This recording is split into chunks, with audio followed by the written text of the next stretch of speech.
அரசியல் கட்சியை சார்ந்தவர்கள் நிச்சயமாக இருப்பார்கள்.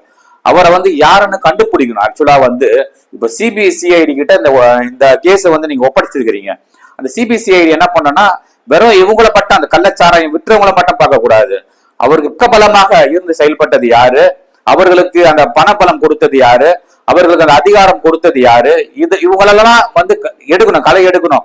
அது மட்டும் இல்லாம இந்த கள்ளச்சாராயத்துல, அதாவது கள்ளச்சாராயம் சொல்வது விஷ சாராயத்துல என்ன கலந்திருக்கிறார்கள், எந்த வேதிப்பொருட்கள் கலந்திருக்கிறார்கள், எந்த கெமிக்கல் அதிகமா பயன்படுத்திருக்கிறாங்க அப்படின்ட்டு நம்ம பார்க்கணும். மெத்தனால் பயன்படுத்திருக்காங்களா, இந்த மெத்தனால் இவர்களுக்கு எப்படி கிடைச்சது? இப்போ நேற்று ஒரு 2 பேர் கைது பண்ணா, அந்த அளவுக்கு எல்லாம் அவங்க கிட்ட எல்லாம் மெத்தனால் கிடைக்கிற அளவுக்கு எல்லாம் இல்ல. இதுக்கு பக்கபலமா பின்பலமா யார் செயல்பட்டா, யார் இவர்களுக்கு அந்த கெமிக்கல் வாங்கி கொடுத்தா, இதெல்லாத்தையும் விசாரணைக்கு கொண்டு சம்பந்தப்பட்டவர்களை உடனடியாக கைது செய்வது மட்டுமில்லாமல் அவர்களுக்கெல்லாம் கிட்டத்தட்ட ஒரு